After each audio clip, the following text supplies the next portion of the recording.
Hello, I'm Daniel Drezner of DanielDrezner.com and also the Fletcher School of Law and Diplomacy at Tufts University. Oh yeah, that's your day job. I'm Heather Hurlburt, Executive Director at the National Security Network and blogging at democracyarsenal.org.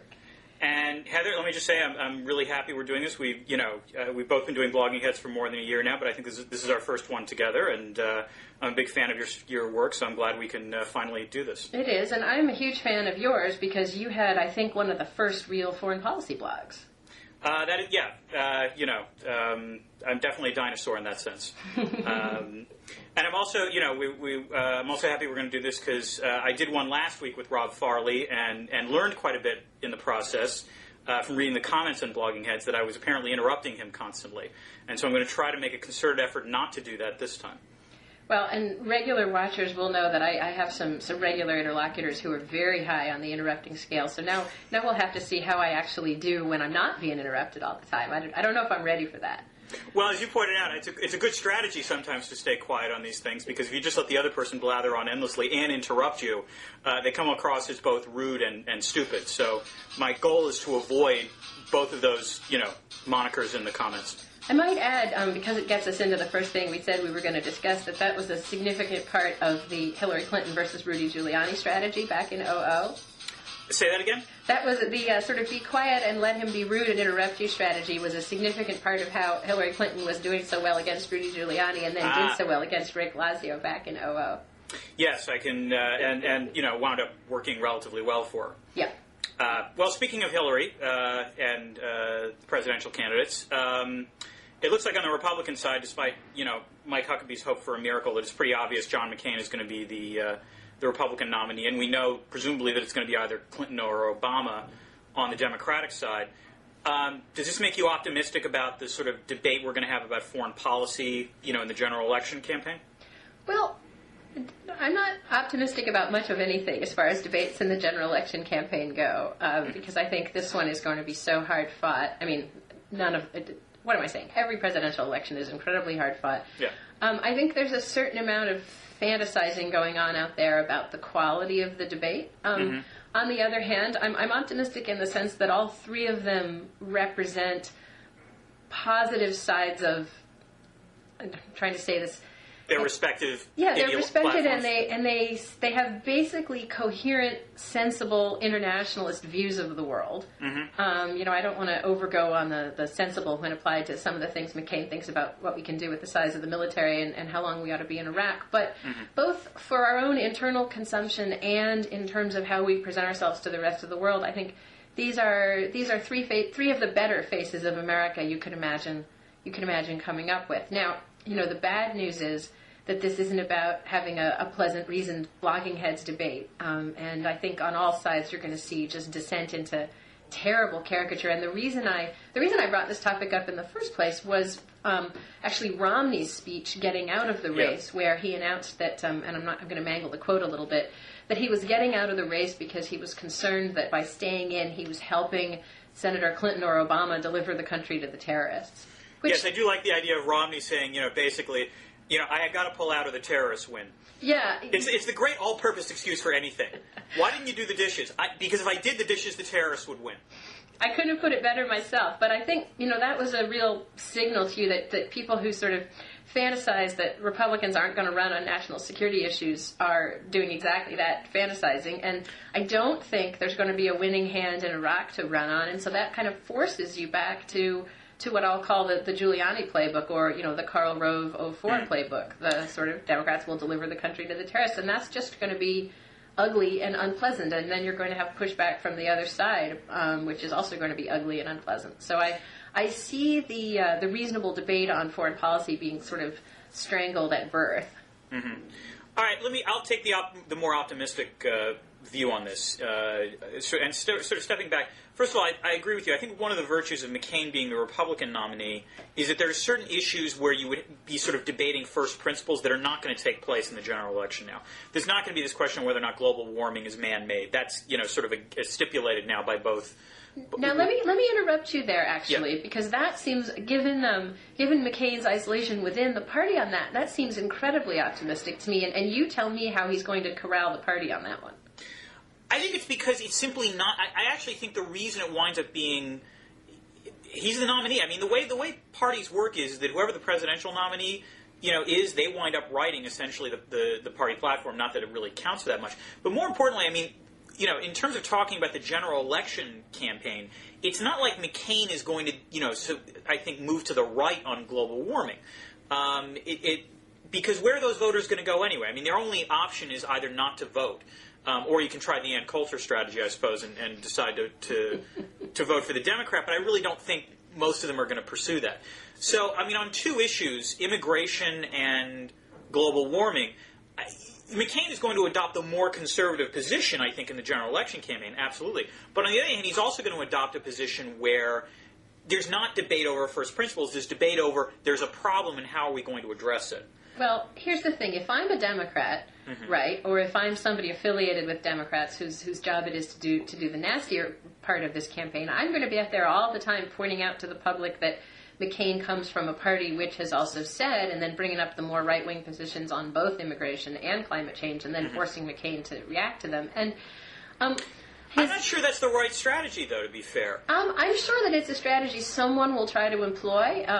Whether it's right or not is a whole other topic. Right. But I also, McCain, much as he, enjoys the maverick status and the sort of sentimental attachment from progressives like me, the guy's been quite willing to shift around to the right and back and fill when it became imperative. So I'm just not confident. I think we're gonna. Global warming is a great example that maybe he won't be out sort of making it a primary part of his stump speech that global warming supposedly doesn't exist, but you're not actually going to have a debate that pushes anything forward. I don't know. I mean, this might actually be a situation where you then have a debate over recognition that global warming is a problem. What's the best way to deal with the problem? I mean, he did co-sponsor legislation in the Senate on this with Joe Lieberman. It's going to be tough for him to walk away from that. But I mean, to go back to, I mean, I think one of the answers is, I agree with you to a point, which is McCain's going to push the national security part of the foreign policy debate, in part because that's that's the issue that in fact conservatives do find McCain appealing on. So I do think there's going to be a vigorous debate on that. My guess is that if he gets nasty, it's not going to be nasty because of McCain or Obama or Clinton. It's going to be nasty because of the surrogates. And you're going to see a lot of debate in the blogosphere and in the op-ed pages that I think potentially goes overboard. And you're already seeing that kind of cartooning, I might add. I mean, to some extent, Obama gets, pilloried for, saying he wants to sit down with Iran's leader, when, in fact, let's be clear, that's not exactly what he said. And on the Democratic side, I actually think McCain is also the victim of this with his whole 100 years line. Watching the YouTube clip on that, I first sort of read what a lot of progressive bloggers said, and they were like, oh my God, McCain's saying we should be there for 100 years. Oh God, he's this classic neo-imperialist. And when you actually see what he said, the analogy he was making was if, Iraq turns into something like South Korea or Germany, yeah, we should be there for that length of time. But that's an awful whopping caveat to put in there.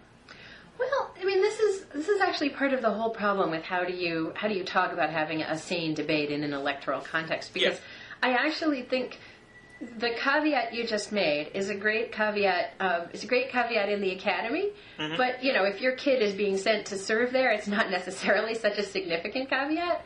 Or if your view of the world, as a lot of Americans is, because it's presented in an oversimplified way, is abroad versus at home, then that caveat is essentially meaningless.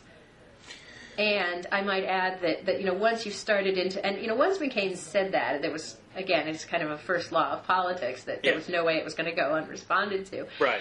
And it does betray a vision of the world in which, it doesn't really matter very much if they're over there 100 years. That just kind of might be the way things are. And where you're facing a popular, one of my favorite lines about this is that Iraq is no longer a foreign policy issue; it's a domestic issue.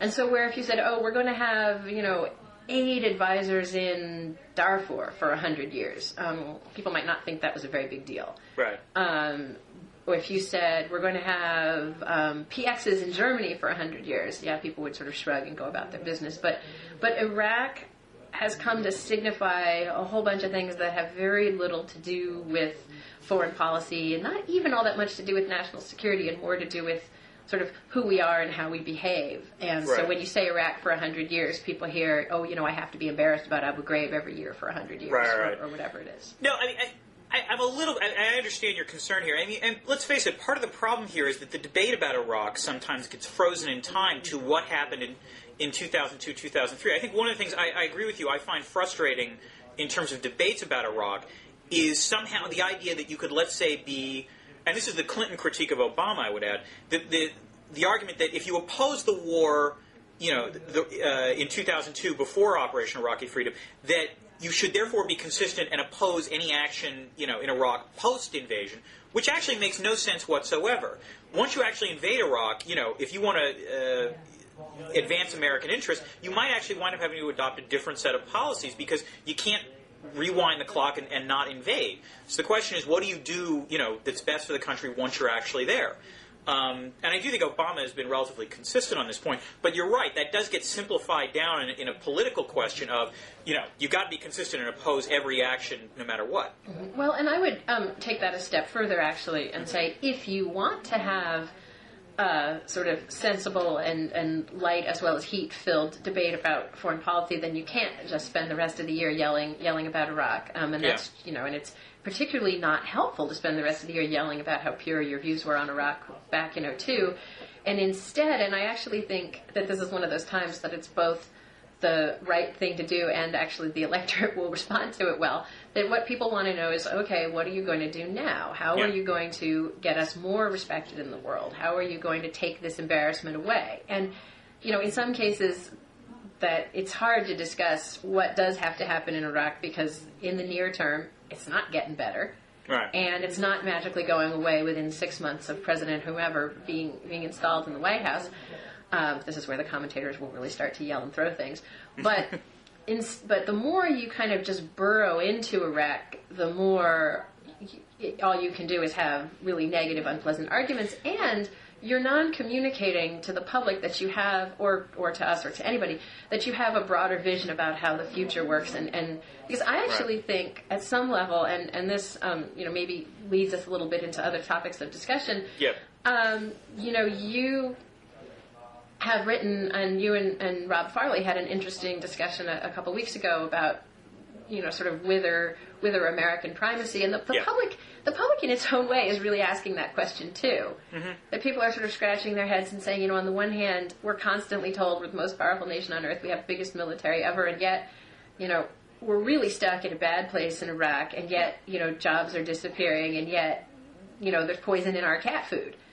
So what's going on? And I actually really believe that the future belongs to whomever can explain this to the public in a way that people can grasp onto, in a way that's realistic, but also hopeful. That gives people some reason to kind of suffer through the indignities that I just listed out, and something positive to look toward. And the more that we... And I don't want to convey the idea that I don't think it's important. I do think it's important to really understand exactly what went wrong in Iraq and exactly how so many people got so much so wrong. But there's a sense in which that's not helpful in the public discourse. And I think I like to draw the parallel to Vietnam, where I think one party allowed itself to get a little distracted, both internally and externally, and the Republicans went away and licked their wounds and came up with Ronald Reagan, who... expertly captured a feeling, a desire to feel good about ourselves again. And be careful how the Clinton people are going to now excerpt that last. I know. I just realized that as I started the sentence. But you notice I haven't said anything good about him yet. Okay, go ahead. Sorry. No, but just from a pure political calculation point of view, the Americans only like to wallow in our misery for a very limited period of time, and then we want to be on to the next thing. And so the question, again, is can you combine a sort of an intellectually serious analysis of where we're going in the world and where we can go in the world, what the real constraints and possibilities are, with a political ability to speak to Americans and say, yes, it's bad out there, but it's not hopeless, and here's where we're going to get to, and here's how we're going to do it. And I think we both agree that you don't do that by talking nonstop about Iraq for the next 8 months. No, that's certainly true. I mean, I guess my sense here is that there's really... when it comes to foreign policy and campaigns, there are really two levels of debate.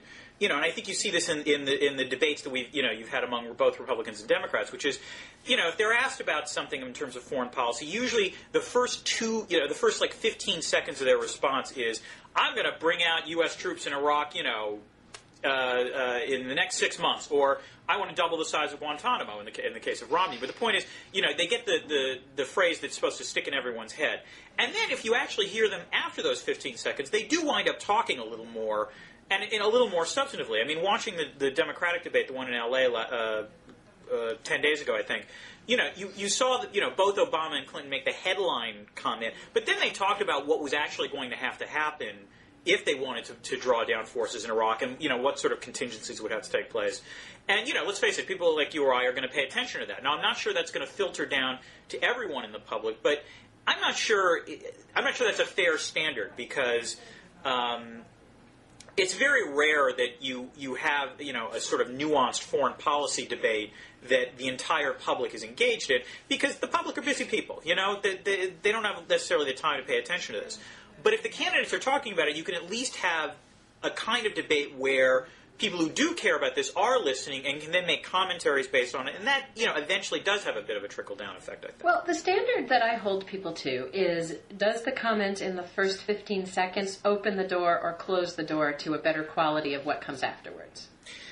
That's a fair point, although I guess my response is it's almost like a cognitive dissonance. I think what people say in the first 15 seconds often bears no relationship whatsoever to what they wind up saying after that. And maybe that's disingenuous, or maybe that's just the way politics works.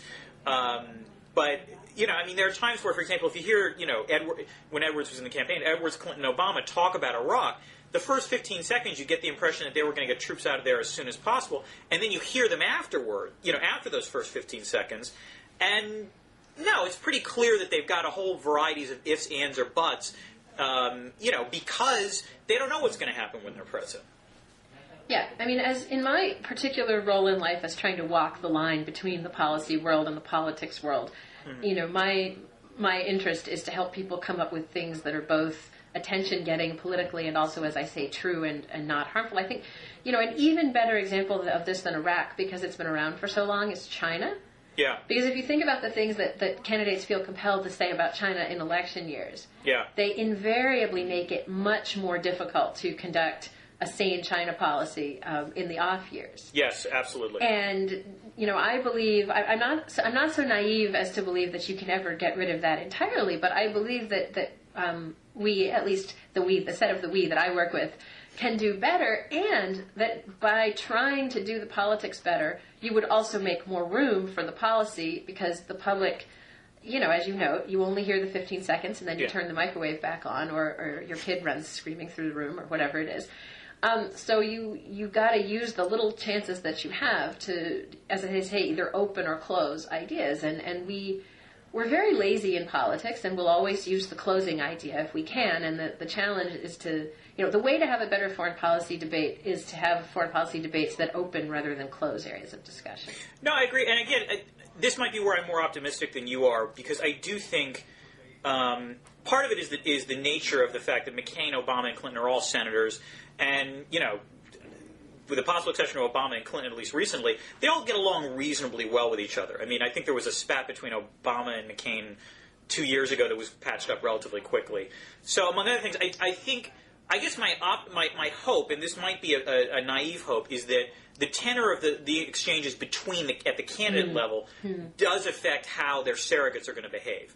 Now, I agree with you. That's not going to. There's going to be nastiness, just as there's nastiness in every campaign. And monitoring on the internet makes it even easier to detect. But my hunch is that relative to past campaigns, this is probably going to be a more civil one in terms of foreign policy. And I also think it'll be much more of a foreign policy campaign, in part because of McCain's peculiar political position, which is he's going to want to talk about foreign policy, because let's face it, that's his strength. Yeah.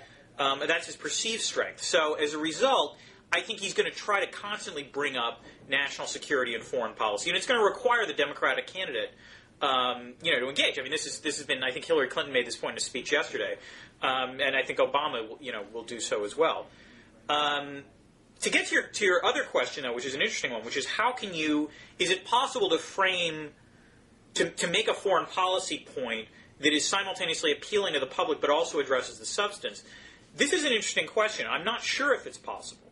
But I think what you're going to see are competing themes between the Democrats and the Republicans in this, regardless of who the Democratic nominee is. I mean, the Democratic theme is going to be restoring America's image abroad. I assume that's going to be the central theme of a sort of Democratic-based U.S. foreign policy, which is we've seen a decline in soft power assets. Respect for America has ebbed throughout the world. We've got to renew that. My guess is what McCain's position is going to be is about American commitment abroad.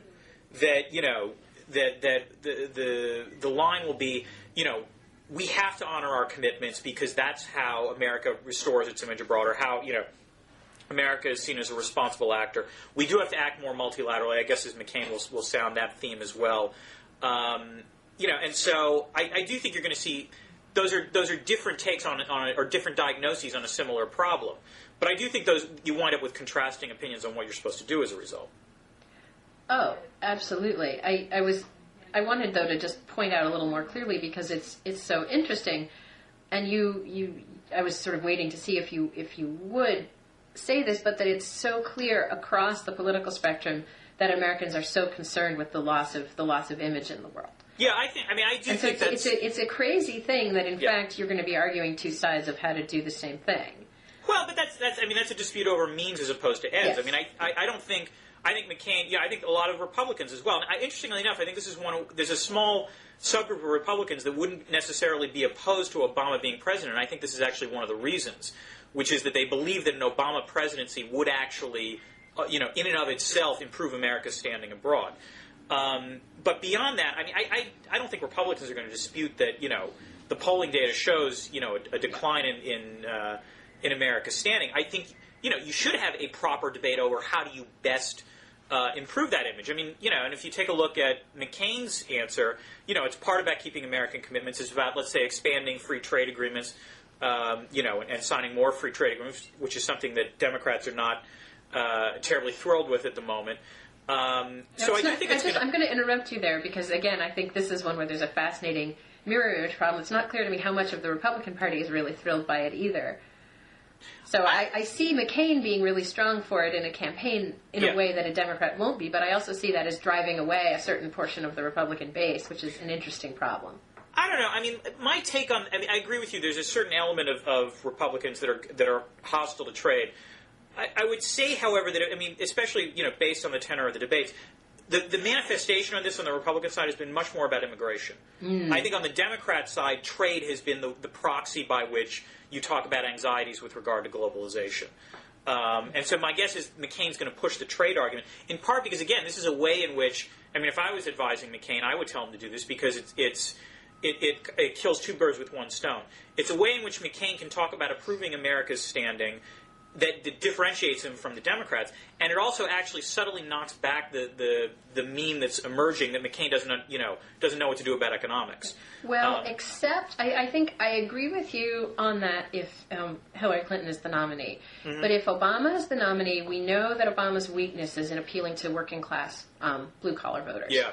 And so if Obama's the nominee, you should stay away from trade if you're McCain, and not do anything that would alienate those voters who are going to be very tempted to come home to you, I think, if you can. So it's an interesting little differential. No, that's an interesting tactical point. No, I agree with you on that. It'll be interesting to see how that plays out. But the point is that, again, I think this is where you can actually have a relatively promising debate because there is a similar diagnosis of the problem.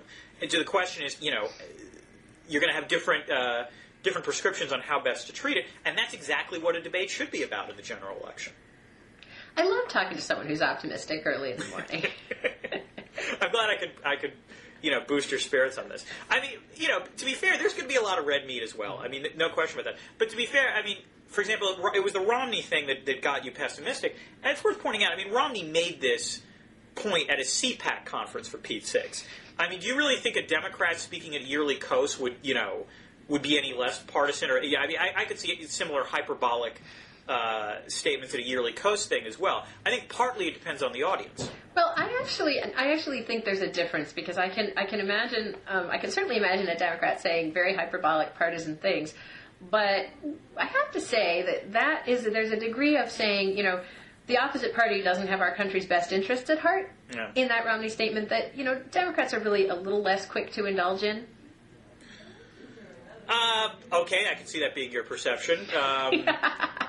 You could go with that. I mean, I would say two things. First, there's been no shortage of Democrats, willing to bash Republicans as pursuing, interests that they're adverse to American interests. And second, I actually do think there's a law of diminishing marginal returns on this kind of attack at this point anyway. And this is, I think, one of the reasons why I'm more optimistic. I don't think this kind of gambit's going to really work this time around. In part because we're 6 years into Iraq. Is it 6 years? 5 years, sorry. 5 years into Iraq. 7 years into the global war on terror. And I think there is fatigue on this kind of gambit. I mean, that's just my own impression, and maybe it'll be an error, and I'll be willing to be proven wrong as the general election campaign. The thing is, I suspect that we're both right. I suspect that you're right that there's fatigue about it, but I'm right that it still works, which is tremendously frustrating. But let me bring up something else that I think there's fatigue with, which is an interesting point. You asked me in our pre-blog discussion about an article I wrote 5 years ago. Yes, that's right. Called War Torn, about Democrats and national security. And you asked me whether I thought it was still relevant or not. And, the interesting... Well, we should, I'm sorry, I'm going to interrupt. I apologize, commenters. Just to, inform people of what the article was, which I thought was a great one. I mean, correct me if I'm wrong. Basically, the argument you made was that the Democrats were in a position of weakness in terms of the national security debate post 9/11 because they frankly lacked bench strength. There was a lack of... Democratic sort of expertise on national security affairs, in part based on, I think one of the implications was sort of the hangover from Vietnam, and also sort of the general tenor of what mattered in the 90s, and national security was not considered terribly important. Well, actually, now I'm going to have to argue with you a little bit, because it's actually, it wasn't so much that we didn't have the bench strength as that we didn't have the interest. So it's more it was, when I wrote back in 2002, more of an anthropological problem that, people weren't attracted to the Democratic Party on national security issues, so there was no incentive to get smart about it, and if you were smart about it, you tended to be off in a little corner with other wonks who were smart about it. I'm not going to dispute your interpretation of your article. Thank you. So the place where there's been actual tremendous progress since 2002 is that there is now a much larger cadre, including a big cadre of folks who were elected to Congress for the first time in 2006, who came in on security issues, folks who came in from serving in Iraq and Afghanistan, who are specifically interested in security issues, who pursue them, and who integrate them into all the things that they're doing. And also people who don't themselves come out of a military background, but who, while serving as mayors or governors or state legislators, have really had to dig in up to their armpits in, say, I just met with a mayor recently talking about the proportion of veterans coming back to his city who need mental health services. And, if those people get pushed out of the military without getting the proper diagnosis and they don't get the treatment from the VA, the local city and state health organizations have to provide services, or, you're faced with a disaster.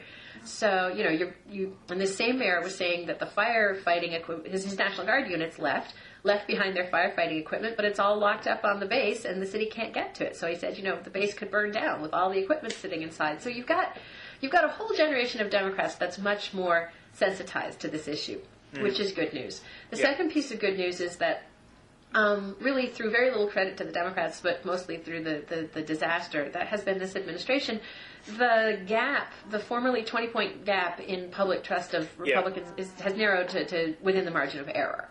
So, this is not the way anybody wanted to close that gap. I would have liked to close it positively, but for better or worse, we're at a point right now where it's closed. The third thing that has happened is that while in 2004 and 2006, the public was very much in a place of, somebody tell me how we can do strong more effectively. Right. I'm not sure, and I agree with some of the things you were saying in our earlier conversation, I'm no longer sure the public is interested in arguing about who's stronger. And this is where I do think the traditional national security debate won't work. Right. And I think it's a real potential pitfall for Republicans who are going to want to jump up and down and say, we kept you safe, there haven't been any attacks, Democrats will deliver us to the enemy, you know, Osama bin Laden is rubbing his hands and all that kind of thing, which I think the public is a little cynical about now. Yeah. But it's also a trap for Democrats, too many of whom, or some of whom anyway, I think there's a real temptation to say, okay, the tough, let's outflank them on the right thing worked in '06, so let's try that again. And I think the public is sending clear signals. Heather, I'm sorry, I want to interrupt. Can you explain you really think the Democrats won in '06 because they outflanked the Republicans on the right? No. I think there were some Democrats who outflanked the Republicans, some Republicans on the right, and, in some districts that was the right tactical thing to do. And you also have a whole group, the Democratic national security apparatus spent a lot of time thinking about how to project an image of strength and toughness. Now, that's still important. I don't want to go back to dodging national security issues. Right. But I also want to be careful that, I don't have a Democrat, and this isn't about the presidential campaigns, because I think they both get this. But I don't want to, in the abstract, have a Democrat out there talking about how we need to increase the size of the army, running against a Republican talking about how we need to improve America's image in the world. Because it's that latter point that's going to win every time. So I see Democrats as having a particular needle to thread this go-round, which is to seize the mood for change and for talking about soft power and non-military measures and to really perceive the U.S. as someplace that's more than the sum of its military, without ever letting ourselves get pushed back into they're just talking about soft power because they're afraid of the military. Actually, I want to push back a little bit on your argument that it doesn't matter who the Democratic nominee is on this point because both parties get it, or both candidates get it. I mean, one of the things that strikes me in terms of if you look at the foreign policy advisors on both sides is that the sort of much more hawkish types are all, sort of lined up much more towards Clinton. And that, if you look at both what they said in the debates and their sort of general tenor, there is a disagreement here. I mean, I don't know how strong a disagreement it is, but there is a disagreement that Obama, much more than Clinton, talks about how, restoring America's image abroad does not come through toughness. It comes through, more openness or what have you.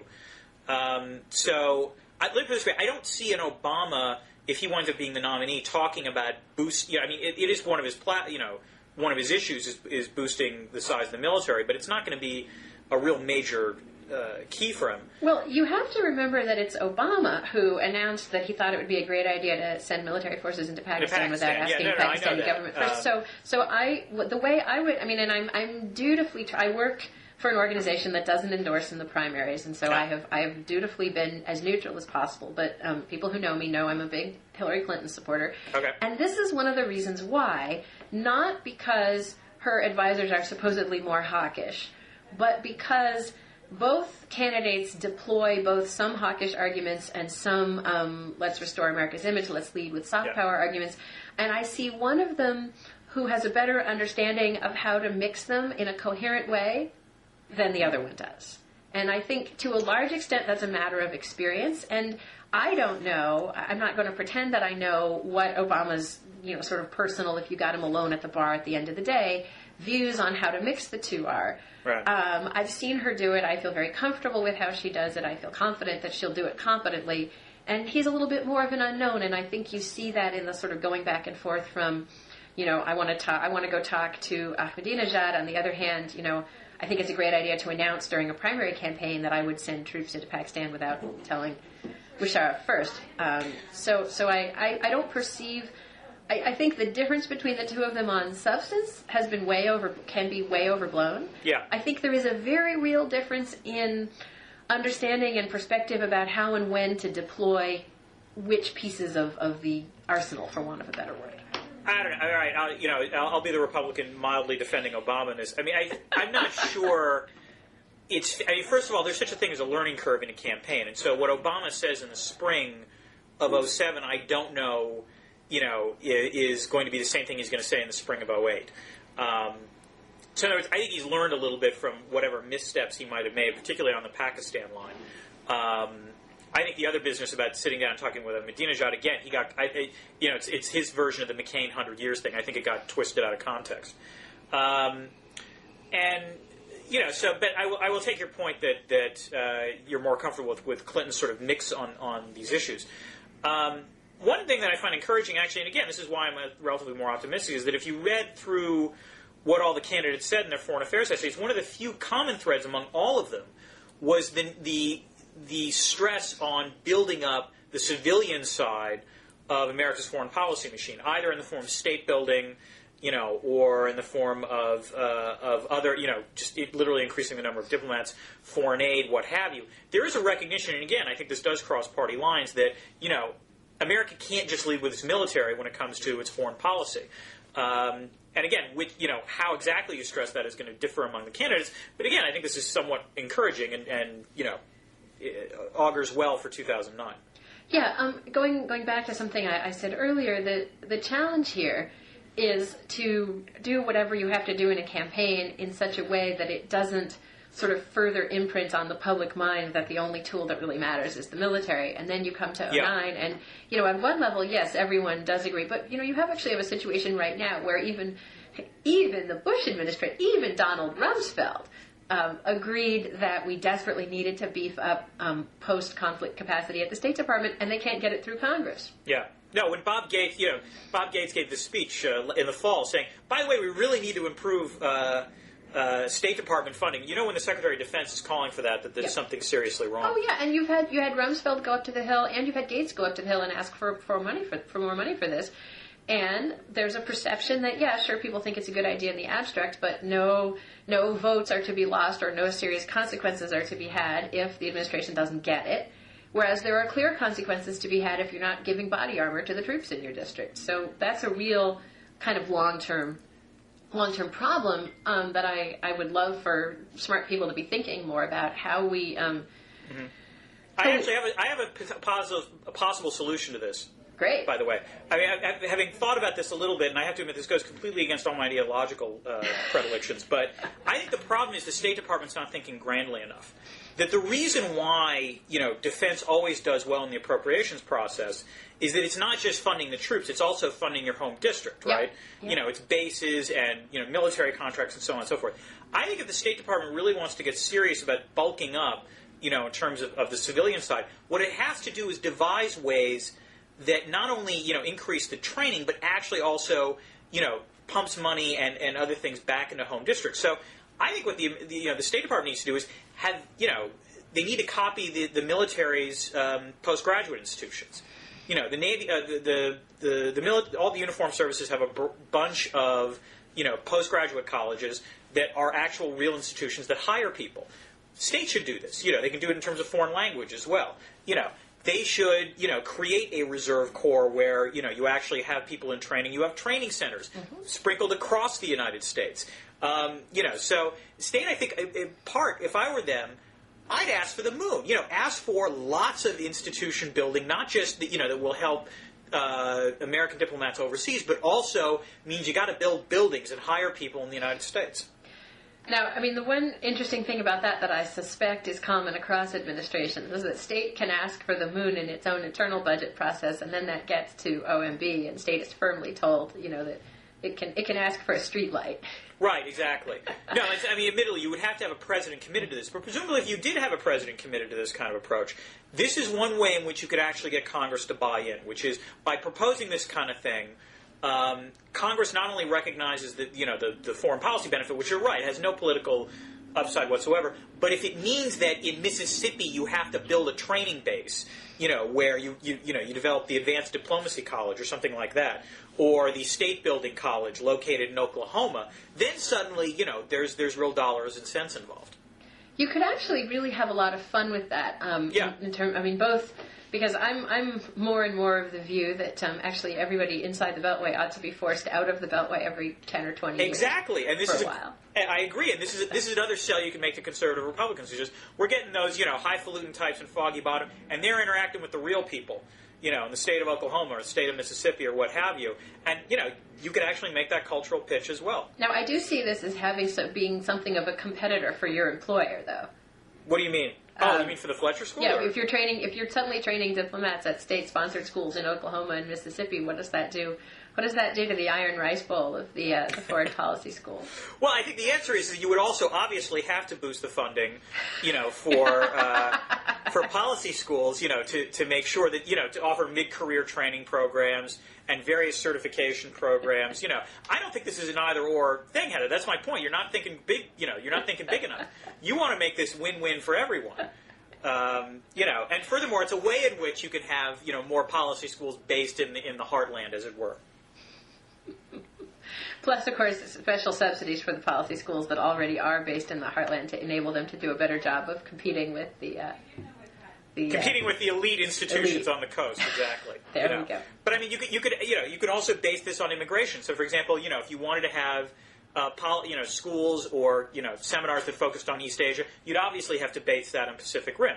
The transatlantic stuff, I think, would stay on the Atlantic coast. All the Latin America stuff would go, Florida and Texas and so on and so forth. And, we could even have a Canada one based in Minnesota or North Dakota. Again, I think you got to think big. I want to see a bloated State Department budget, he said, realizing that clip would haunt him for the rest of his life. But I actually think, unfortunately, this is the only way it's going to happen. The only way you're going to actually see a State Department that actually bulks up the resources for let's say, the transformational diplomacy that Condi Rice has been talking about is to actually make it, worth Congress's while domestically as well. Right. Well, and another piece of that I actually think you need to see, and the problem with the State Department is that since you're constantly engaged in this existential struggle just to keep the limited resources you have, you never have the mental luxury to think this through. But there does need to be a real sort of roots-up rethink of how we do diplomacy and what kinds of people we need to do it and where they come from. And I would, in the fantasy world that we're constructing, I would like to see that first and then train people to do what we actually decide we need them to do. Right. Really rethink the whole long-term versus short-term model, being able to bring in a lot more specialists when we need them, being able to, borrow people from the private sector for shorter periods of time. No, you're preaching to the converted here. I completely agree with you on this point. I'm sorry, it's awful for blogging us, but no, I mean, this is a situation where you want more mobility, I think, at the mid-career and higher levels.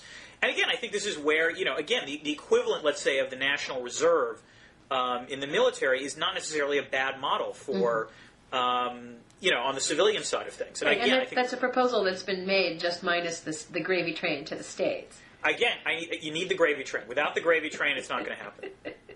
Spoken like a true political scientist. Exactly. To switch gears, did you want to talk about, I think you had a couple questions for me about the New World Order thing. I did. About a year ago, you wrote a foreign affairs article called The New World Order, which said, speaking of the State Department, that the Bush administration had actually been underappreciated for doing a pretty decent job of getting out there and trying to alter international institutions and arrangements to accommodate emerging powers. Right.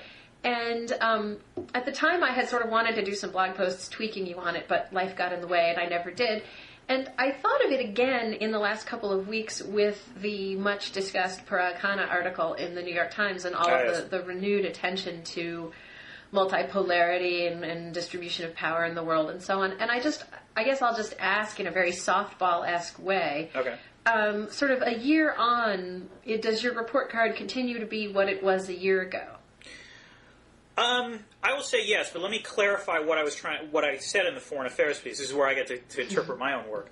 The point I was trying to make in that piece was that there is this shift, in terms of the distribution of power towards rising states, and the problem is that the sort of international institutions we have don't, cut these states into a significant degree. And the point I was trying to make was that the Bush administration at least recognizes this problem and in pursuit of a variety of bilateral, multilateral steps to, cement its relationship with these kinds of rising powers, China and India particularly, and also to try to rejigger multilateral institutions to accord them more power. And in the end of the piece, if you remember, I said, well, the results have been fair to middling so far, in part because it's fantastically difficult, particularly on the multilateral side, to reform institutions, because power is a zero-sum game in these places. And if you're trying to, give rising states more power, it means you've got to give someone less power. And they're going to fight this. And since they hold the pre-existing power, they potentially have a veto on this situation. So I think given the incredibly difficult task that the Bush administration faced, I do think that they deserve some credit. I mean, I think the way I would interpret the Bush administration's foreign policy going forward is in some ways kind of reflective of what the Carter administration wound up doing in its last year of office. In both cases, I think you had a sense of a foreign policy machinery that came in operating under certain assumptions about the best way to advance American interests in the world. In both cases, those assumptions proved to be wrong, and as a result, the U.S. suffered a series of foreign policy reversals. And, late in both administrations, I think you finally saw a sort of coming around to the fact of, oh, gee, I guess the real world meant that this is not the way we have to do things. We've got to reverse course. So, in the Bush administration, I think the second-term people, Bob Gates at Defense, Henry Paulson at Treasury, and Condi, Secretary of State, have been much more responsive to this kind of question. Now, that said, it's still a difficult thing to do, and my suspicion is that this will happen much more so once you get to 2009. But again, I think given the degree of difficulty we're talking about, yeah, I'd say the Bush administration has done a decent job of this. Now, I guess the question that nagged at me at the time, and that nags at me at least as much now, is given how much ground, just at the level of pure goodwill and at the level of belief that the U.S. can be a benign power, a benign hegemon, and how much loss of belief that the U.S. itself actually believes in these institutions. It seems to me that there's a real risk that whatever small positive institutional changes the U.S. has succeeded in making are really like moving deck chairs on the Titanic of an international system that we've done quite a bit to undermine below the waterline. And so I look at your piece and I see the logic of your argument when it comes to making specific changes. Of course, we've avoided some of the really hard ones like the UN Security Council. And at the same time, at the UN and elsewhere, we've just done so much to undermine the infrastructure that I ask myself whether someone in Beijing or in Sao Paulo or Dusseldorf or Bombay, would look at that and say, but that's nonsense. The administration is just constantly trying to undermine us.